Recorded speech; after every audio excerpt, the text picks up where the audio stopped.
대승불교에선 우주를 거대한 보석의 망으로 비유한다. 그곳에서는 한 보석의 모습이 다른 보석에 비치고 모든 보석의 모습이 낱낱의 보석에 비친다. 모든 것은 하나이고 하나는 모든 것이다 라고 불교에선 말한다. 이 말은 현대 물리학자가 설명하는 수립자에 대한 오늘날의 견해를 들어보기 전까지는 대단히 신비하고 현실과 동떨어진 말처럼 들릴 수도 있다. 이것을 평범한 말로 설명하면 각각의 입자는 다른 모든 입자로 구성되어 있고 그런 입자들 각각도 동일한 방식으로 동시에 다른 모든 입자로 구성되어 있다는 뜻이라고 그들은 말한다. 본질적으로 현대 과학과 동양 사상의 커다란 유사성은 양쪽 모두 실제를 경계나 분리된 사물로서 보는 게 아니라 분리할 수 없는 패턴의 비이원적 네트워크, 하나의 거대한 원자이자 무경계의 천해무봉으로 보고 있다는 데 있다. 서양 과학이 이 문제를 우연히 발견하기 훨씬 이전부터 동양인들은 이런 사실을 알고 있었지만 그것은 동양인들이 한 번도 경계라는 것을 심각하게 받아들인 적이 없었기 때문이다. 경계가 그들의 머릿속을 독점하지 못했기 때문에 자연과 자연에 대한 그들의 이해는 멀리 동떨어진 적이 없었다. 동양인들에겐 인간이 만든 경계투성이 지도 밑에 잠복해 있는 전체성을 시사하는 오직 하나의 길, 도, 법만이 있었다. 실제가 비이원적이고 둘이 아니라는 사실을 알고 있었던 동양인은 모든 경계가 환상이라는 사실 또한 알고 있었다. 그렇기 때문에 그들은 지도와 영토, 경계와 실제, 상징과 사실, 이름과 이름 붙여진 것을 혼동하는 오류를 범하지 않았다.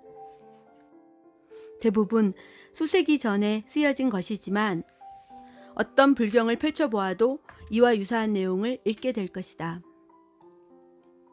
겉모습이란 그 자체가 오감과 분별심에 스스로를 드러낸 것이며 모양, 소리, 냄새, 맛, 촉감으로 지각되는 것이다. 이런 겉모습으로부터 진흙, 물, 물병 등과 같은 개념이 형성된다. 그것을 가지고 사람들은 이것은 이러이러한 물건이지 저것이 아니라고 말한다. 이것이 이름이다. 겉모습을 대비시키고 이름을 비교해서 우리는 이것을 코끼리, 말, 수레, 보행자, 남자, 여자라 하고 저것은 마음과 그에 속한 것이라고 한다. 이와 같이 사물에 이름을 붙이는 것을 분별이라고 한다. 이런 분별의 실체 없음을 아는 것이 올바른 지식이다.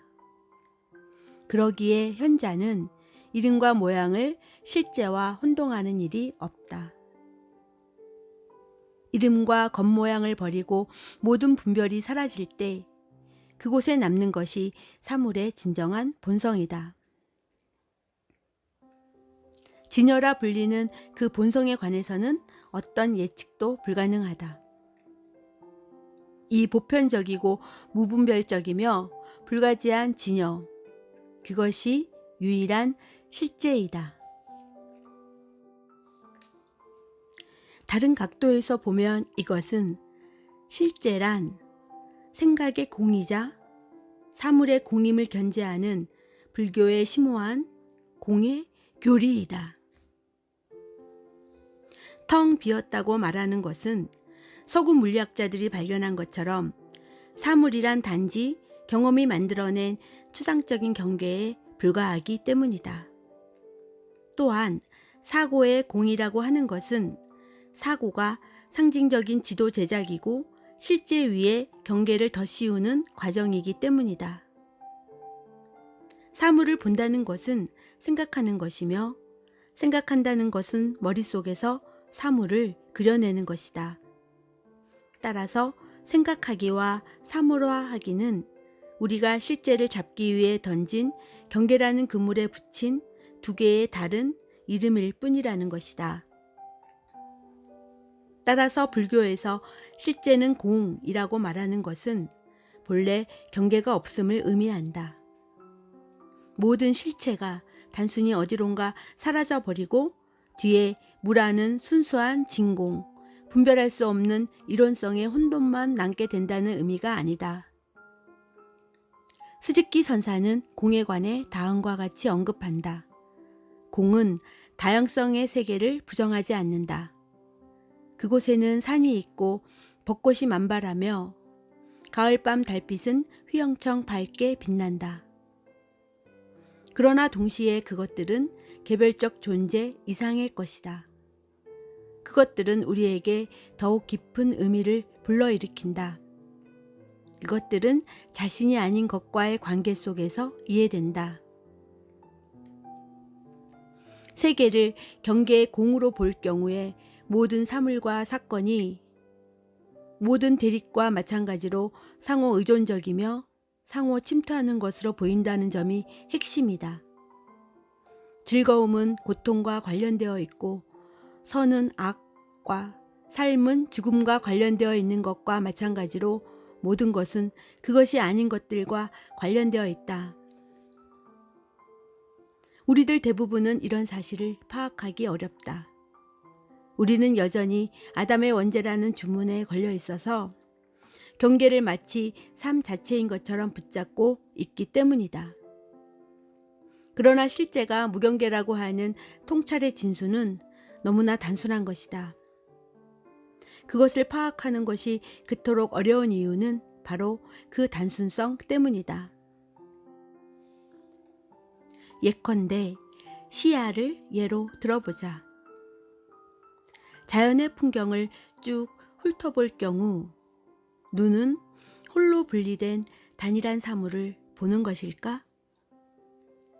과연 눈은 한 그루의 나무, 한 개의 파도, 한 마리의 새를 본 적이 있기는 한가? 아니면 나무에 하늘이 더해지고 거기에 풀과 땅이 다시 더해진, 파도에 모래가 더해지고 거기에 다시 바위와 하늘과 구름이 더해진, 맞물려 짜인 온갖 종류의 패턴과 조직이 만들어내는 끊임없이 변화하는 만화경을 보는 것일까? 지금 이 책에 인쇄된 문장을 읽는 경우만 하더라도 시야 전체에 조심스럽게 주의를 기울인다면 자신이 한 번에 한 단어만 보고 있지 않다는 점을 알게 될 것이다. 눈은 실제로 읽는 것은 아니더라도 이 종이 위의 모든 단어를 보며 그에 더해서 주변의 배경들, 아마도 손과 팔, 무릎, 책상, 방 안의 다른 부분들도 볼 것이다.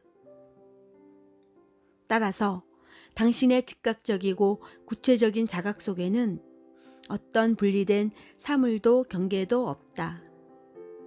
실제로는 단일한 실체를 본 적이 결코 없다. 당신은 언제나 풍요롭게 짜여진 하나의 장을 본다. 그것이 당신의 즉각적인 실제의 본질이다. 여기에 경계는 전혀 존재하지 않는다. 하지만 즉각적인 자각의 장에 정신적으로 경계를 첨가해 겹쳐 놓을 수는 있다. 예컨대 한 그루의 나무, 한 개의 파도, 한 마리의 새처럼 몇 가지 두드러진 영역에만 주의를 기울임으로써 시야의 초점을 한정 지을 수 있다. 그런 다음 나머지 요소들을 의도적으로 배제함으로써 특정 대상만 인식하는 척할 수는 있다. 즉, 자각에 경계를 도입한다는 의미에서 집중할 수 있다. 지금 읽고 있는 단어들에만 초점을 맞추고 시야 안에 다른 모든 것들은 알아차리지 못하는 척할 수 있다. 이것은 대단히 유용하고 분명히 필요한 책략이지만 불리한 결과를 초래하기 쉽다. 분리된 사물들에만 집중하고 주의를 기울일 수 있다는 데에는 실제가 수많은 분리된 사물의 다발로 이루어진 듯 오해하게 만들 위험성이 있다. 분리된 사물들은 사실 자각 속에다 스스로 덧붙여 놓은 경계의 부산물에 지나지 않는데 말이다. 당신이 가진 유일한 도구가 망치일 경우 모든 것은 모처럼 보이기 시작한다. 그러나 사실 당신은 실제로 경계를 보고 있는 것이 아니라 단지 경계를 만들어낼 뿐이다. 분리된 사물을 지각하는 것이 아니라 그것들을 발명해낼 뿐이라는 뜻이다. 이런 자신의 발명품을 실제 자체로 오해하는 순간 문제가 발생한다. 그렇게 되면 현실 세계가 마치 조각나고 뿔뿔이 흩어진 사건처럼 보이게 되고 원초적인 소외감이 자각 전체의 침투에 들어오기 때문이다. 따라서 동양의 현자가 모든 사물은 공이다. 모든 사물은 둘이 아니다. 또는 모든 사물은 상호 침투에 있다고 말할 때 그는 차이점을 부정하고 개별성을 무시하고 세상을 온통 한데 뒤섞인 걸쭉한 액체처럼 묘사하려는 게 아니다. 세상은 온갖 유형의 특징과 표면과 선들을 포함하고 있지만 그들 모두는 단일한 무봉의 장으로 짜여져 있다는 것이다. 이런 식으로 생각해 보라. 당신의 손은 분명 머리와 다르고, 머리는 다리와 다르고, 다리는 귀와 다르다. 하지만 그 모두가 한 몸을 구성하고 있다는 점을 인식하는 데는 아무런 어려움도 없다. 마찬가지로 당신의 신체가 다양한 부분들로서 스스로를 표현하고 있다는 점을 이해하는 데도 아무런 어려움이 없다.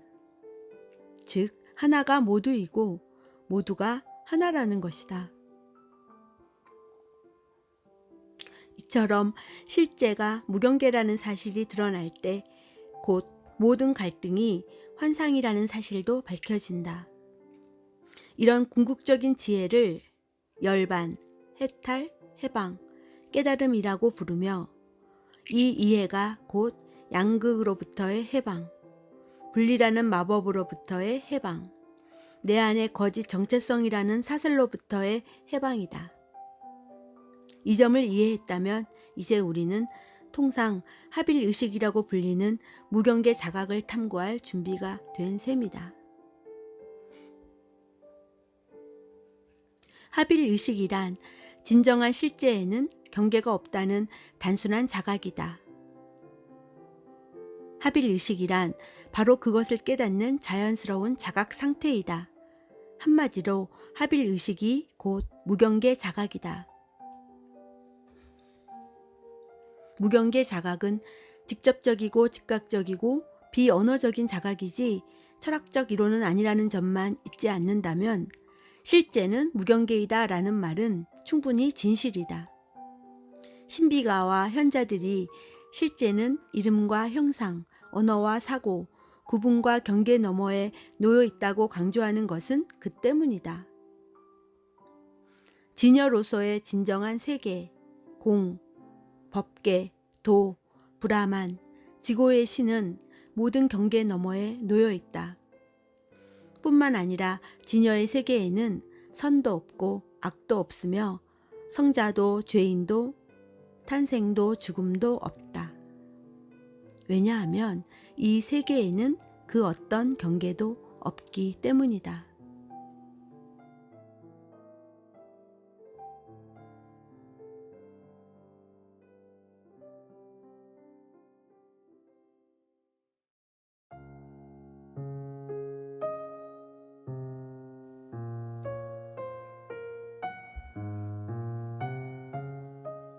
중요한 점은 주체와 객체, 나와 나 아닌 것, 보는 자와 보이는 것 사이에 아무런 경계도 없다는 것이다.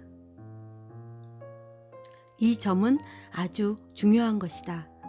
그 이유는 우리가 구축한 모든 경계 중에서 나와 나 아닌 것 사이의 경계야말로 가장 원초적인 것이기 때문이다.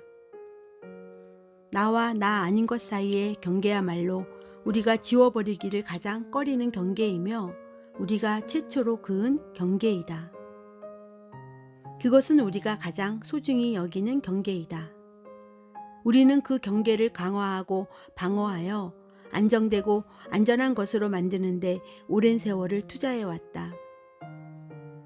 이 경계야말로 우리에게 분리된 나라는 존재감을 부여하는 바로 그것이며 우리가 늙어 추억만을 간직한 채 무의 세계로 발을 들여놓는 순간 마지막으로 포기하게 될 바로 그것이다. 곧 나와 나 아닌 것 사이의 경계는 우리가 그은 최초의 경계이자 우리가 제거할 마지막 경계이다. 이 경계야말로 우리가 만들어 세운 모든 경계 중에서 가장 근원적인 최초의 것이다. 나와 나 아닌 것을 구분짓는 이 최초의 경계는 너무나 근본적인 것이라서 다른 모든 경계는 이 최초의 경계에 의존할 수밖에 없다. 사물들로부터 자기 자신조차 구별해내지 못하면서 다양한 사물들 사이의 경계를 식별하는 일은 거의 불가능하다. 당신이 만들어낸 모든 경계는 당신 자신을 분리된 존재, 즉 나와 나 아닌 것으로 나누는 이 최초의 근원적 경계의 기초에 있다. 그 최초의 경계에 초점을 맞춤으로써 우리의 일은 엄청나게 단순화된다. 그것은 마치 단 하나의 벽돌 위에 나머지 모든 벽들이 쌓여 있는, 즉 피라미드를 거꾸로 쌓아놓은 모습과 같다. 최초의 벽돌 한 개만 빼내면 건물 전체가 무너져 내린다. 그리고 그 최초의 근원적 경계는 다만 하나의 환상일 뿐이다. 단지 존재하는 것처럼 생각될 뿐이다. 우리는 그것이 존재한다고 생각하고 모든 측면에서 마치 그것이 존재하는 것처럼 행동한다. 그러나 그 경계는 존재하지 않는다. 당장 최초의 경계를 찾아 나선다고 해도 당신은 그 흔적조차 찾아내지 못할 것이다. 유령은 그림자를 남기지 않기 때문이다. 지금 이 책을 읽고 있는 바로 이 순간에도 진정 최초의 경계는 존재하지 않는다. 지금 이 순간 하빌 의식을 가로막고 있는 실질적인 장애란 존재하지 않는다. 그러나 환상을 뿌리째 뽑아 근절시킬 수는 없다. 환상 그 자체를 이해하고 꿰뚫어 볼 수 있을 뿐이다. 이런 관점에서 볼 때 요가나 정신집중, 기도, 의식, 찬송, 단식과 같은 꽤 공이 드는 활동을 통해 최초의 경계를 파괴하려는 시도조차도 실은 파괴하려고 하는 바로 그 환상을 더욱 강화시키고 영속시키는 일에 지나지 않는다. 어쨌든 최초의 경계를 실제하는 것으로 받아들이고 있기 때문이다. 캄보라이의 대주교 페넬롱은 환상을 피하려는 시도만큼 위험한 환상도 없다고 말했다. 최초의 경계를 찾아보자는 말은 정확히 무엇을 의미하는가? 그것은 경험과 느낌으로부터 떨어져 분리된 나, 즉 분리된 채로 경험하고 느끼는 나를 아주 잘 찾아보자는 뜻이다. 그러나 나는 아무리 잘 찾아보아도 이런 나를 결코 발견할 수 없다. 하빌 의식을 가로막는 주된 장애물은 스스로를 고립된 개체로 느끼는 감각이다. 그러므로 그렇게 분리된 나를 아무리 해도 찾아낼 수 없다면 그 자체가 하빌 의식을 감지하는 일이 된다. 내가 없다 라는 말을 사용할 때 우리가 의미하는 바는 분리된 나라는 존재감이 실은 오해이고 잘못 해석된 감각이라는 것. 우리의 관심사는 바로 이 잘못된 해석을 일소하는 데 있다는 것이다.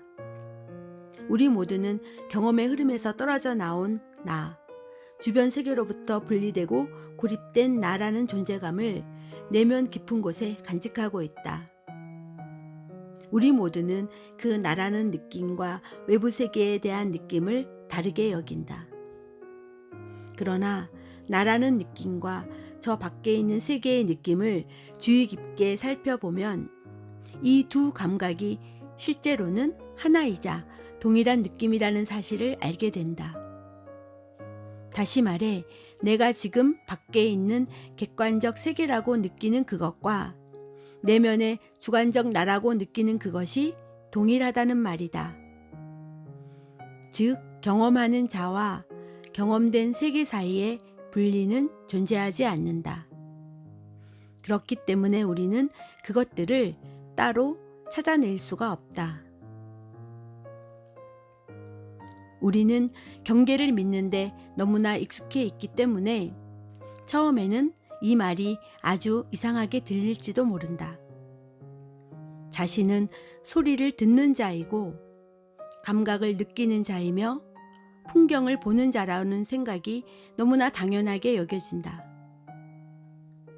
그러나 다른 한편으로 자기 자신을 보여진 사물을 보고 있는 보는 자라거나 들리는 소리를 듣고 있는 듣는 자로 묘사해야 한다는 점이 뭔가 이상하지 않은가? 지각이라는 것이 정말로 그렇게 복잡한 것일까? 지각 과정에는 이처럼 보는 자, 보는 행위, 보여진 대상이라는 세 가지 개별적인 실체가 진정 포함되는 것일까? 그 세 개의 실체는 따로 분리되어 있지 않다. 보는 행위 없는 보는 자, 또는 보여진 대상 없는 보는 자라는 것이 과연 있을 수 있을까? 보는 자 없이 또는 보여진 대상 없이 보는 행위가 과연 있을 수 있을까? 보는 자, 보는 행위, 보여진 대상은 모두 한 과정의 세 가지 측면에 지나지 않는다.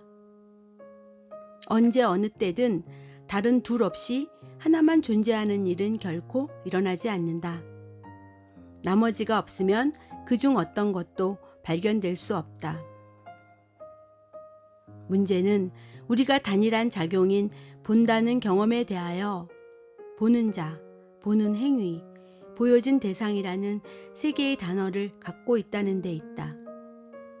이는 단일한 물의 흐름을 흘러가는 물이 흘러가는 행위를 하면서 흐른다 라고 표현하는 꼴과 같다. 이는 전적으로 동어 반복에 불과하며 실은 하나밖에 없는 곳에 세 개의 요인을 도입하는 셈이다. 그럼에도 아담의 단어 마술에 체면이 걸려있는 우리는 보는 자라는 분리된 실체가 분명히 존재하며 보는 행위라는 일련의 과정을 통해서 그 보는 자가 보여진 대상에 대한 지식을 얻는다고 생각한다. 그런 다음 우리는 자랑스럽게 자신을 보여진 대상과는 전적으로 분리되어 있는 보는 자라고 가정한다. 그렇게 해서 오직 하나로 주어진 우리의 세계는 저 밖에 보여진 대상과 심연을 가로질러 그것과 대치하고 있는 내면의 보는 자로 분리된다. 여기서 경험이라는 과정 자체의 출발점으로 되돌아가서 과연 경험자가 정말로 경험된 대상과 전적으로 다른 존재인지를 살펴보자. 먼저 듣기에서부터 시작해보자. 눈을 감고 실질적인 듣기 과정에 주의를 기울여보라. 새들의 노랫소리, 자동차 소음, 귀뚜라미 우는 소리, 아이들의 웃음소리, 귀에 거슬리는 TV 소리 등등 주변을 맴도는 모든 소리에 주의를 기울여보라. 그 모든 소리에 아무리 신중히 주의를 기울이더라도 당신이 결코 들을 수 없는 한 가지 소리가 있다. 당신은 듣는 자를 들을 수 없다. 들리는 소리들에 더해서 그런 소리를 듣고 있는 자를 듣는 행위의 대상으로 삼을 수는 없다. 우리가 듣는 자를 들을 수 없는 이유는 듣는 자가 존재하지 않기 때문이다. 우리가 듣는 자라고 부르게끔 배워온 그것은 실제로 다만 듣는 경험의 한 측면일 뿐이다. 현실에는 오직 소리의 흐름만이 존재하며 그 흐름은 주체와 객체로 분리되어 있지 않다. 거기엔 그 어떤 경계도 없다. 두개골 안쪽에 있는 듣는 자라는 감각이 듣는 경험, 그 자체 속으로 녹아들도록 놓아두면 당신은 자기 자신이 외부 소리의 세계 속으로 온통 녹아드는 것을 발견하게 될 것이다. 어떤 노 선사는 깨달음의 순간을 다음과 같이 말했다고 한다. 사원의 종소리를 듣는 순간 갑자기 거기엔 종도 없고 나도 없었다. 단지 종소리만 있을 뿐. 관세음 보살의 깨달음도 그런 실험을 통해서였다고 한다. 듣는 과정에 주의를 기울이면서 듣는다고 하는 흐름 자체 이외에는 분리된 나 또는 듣는 자가 따로 없다는 사실을 깨달았던 것이다.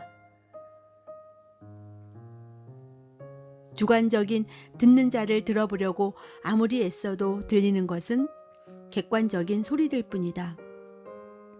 이 말은 당신이 소리를 듣는 것이 아니라 당신과 그 소리가 하나라는 의미이다. 당신은 한 발 물러선 자리에서 듣는 행위로서 들리는 소리를 듣는 자가 아니라 그 전부와 하나인 것이다. 이것을 보는 과정에도 똑같이 적용한다. 시야 전체를 주의 깊게 바라볼 경우에 시야에 들어온 모든 것이 거의 공간에 진열된 것처럼 허공에 떠 있는 것처럼 보인다. 시야는 여기에는 산의 모양을, 저기에는 구름 모양을, 저 아래에는 시냇물을 이루면서 빛과 색채와 음영으로 짜여진 한없이 풍요로운 패턴으로 이루어져 있다. 그러나 볼 수 있는 모든 광경 중에서 당신이 아무리 눈을 부릅떠도 여전히 볼 수 없는 한 가지가 있는데 그것이 바로 그 광경을 보고 있는 보는 자이다. 보는 자를 보려고 노력할수록 보는 자가 없다는 사실에 더욱 곤혹스러워진다. 자신은 오랫동안 스스로 그 광경을 보는 자라고 생각하는 편이 너무나 자연스러웠다. 그러나 그 보는 자를 찾으려 하는 순간 나는 아무런 흔적도 발견하지 못한다. 보는 자를 보려고 고집스럽게 계속 애써봐도 실제로 발견할 수 있는 것은 오직 보여진 사물들 뿐이다. 이것은 보는 자인 내가 광경을 보는 것이 아니라 보는 자인 내가 지금 나타나 있는 모든 광경과 한 덩어리임을 의미한다. 소위 보는 자란 보여진 사물들과 전혀 다르지 않다. 내가 한 그루의 나무를 볼 때 나무라는 하나의 경험과 나무를 본다라는 또 다른 경험이 존재하는 것이 아니다. 거기엔 단지 나무를 본다는 단일한 경험만이 있을 뿐이다.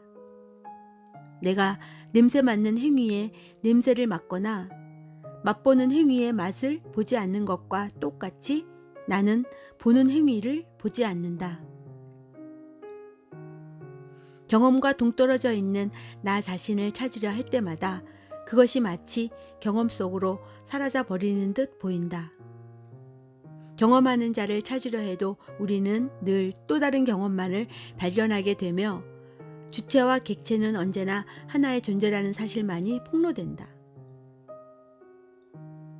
이는 꽤나 안절부절 못하게 하는 경험이기 때문에 이 모든 것을 곰곰이 생각하다 보면 혼란에 빠질지도 모른다. 당신은 지금 이런 문제를 숙고하고 있는 그 생각하는 자를 발견할 수 있는가? 다시 말해, 나는 혼란스럽다라고 생각하고 있는 생각하는 자가 있는가? 아니면 단지 나는 혼란스럽다라는 생각만이 있는가? 분명히 현재의 생각만이 존재한다. 만일 당신이 생각하는 자를 발견했다면 그것은 더 이상 생각하는 자가 아니라 생각의 대상일 수밖에 없다. 우리가 생각하는 자라고 믿고 있는 실체가 사실은 현재 생각의 흐름 그 자체일 뿐이라는 점은 명백하다. 생각하는 자가 그 생각과 하나이고 맛보는 자가 그 맛과 하나이듯 느끼는 자도 그 느낌 이외에 다른 무엇이 아니다. 현재의 느낌과 분리된 느끼는 자는 존재하지 않는다. 그것은 결코 존재한 적이 없다. 당신은 언제나 자신을 경험과 분리된 경험자라고 상상해왔다. 하지만 막상 그것을 찾으려는 순간 그것은 경험 속으로 사라져버린다. 단지 경험만이 존재한다. 경험을 경험하는 누군가란 없다. 우리는 듣기를 듣거나 보기를 보거나 냄새 맡기를 냄새 맡지 않는 것과 마찬가지로 느낌을 느끼거나 생각을 생각하거나 감각을 감각하지 않는다.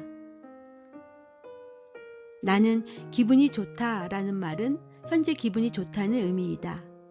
그 말은 나라고 부르는 어떤 것이 있고 느낌이라고 부르는 또 다른 분리된 것이 있어서 그들을 하나로 모을 경우 이 나가 좋은 기분을 느낀다는 의미가 아니다.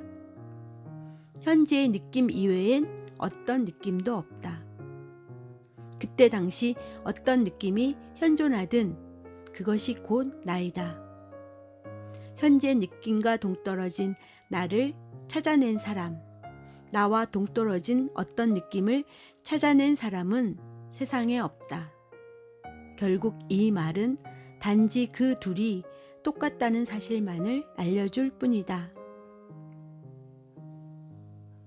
내가 새를 보는 것이 아니라 내가 곧 새를 보는 경험 그것이다.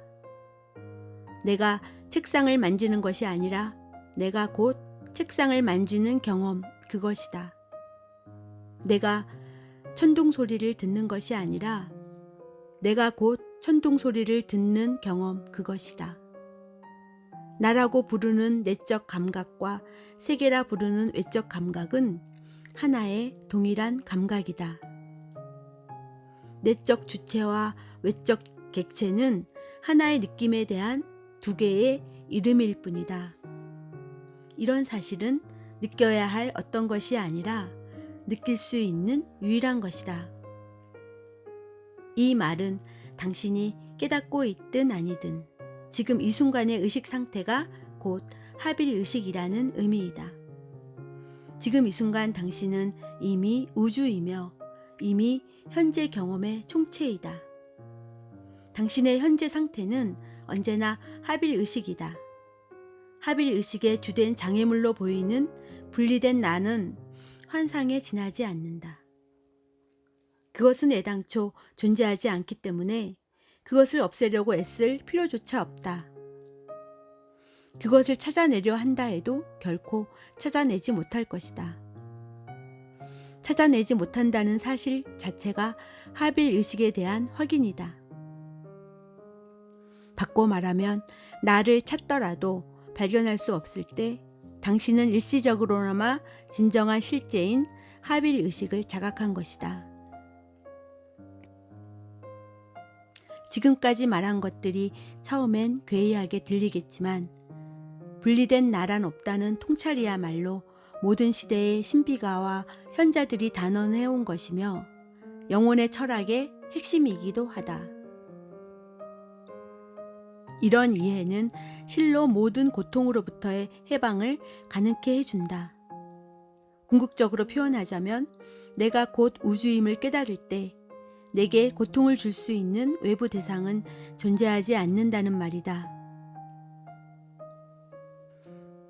부부는 환상이라는 진실, 즉 고통받는 분리된 나란 없다는 진실을 깨달을 때 그대는 고통으로부터 해방된다. 오직 전체를 깨닫는 것이야말로 고뇌, 고통, 죽음뿐인 부분의 운명을 벗어나는 길이다. 지금 이 순간 내가 없다는 사실을 깨달을 때 우리는 자신의 진정한 정체는 언제나 지고의 본성임을 알게 된다. 언제나 현존하고 있는 무경계 자각의 빛 속에서는 한때 내면에 고립된 나라고 상상했던 그것이 저 밖의 우주와 하나가 된다. 이것이야말로 진정한 당신이다. 어디를 둘러보든 그 모든 곳에 당신의 본래 면목만이 있을 뿐이다.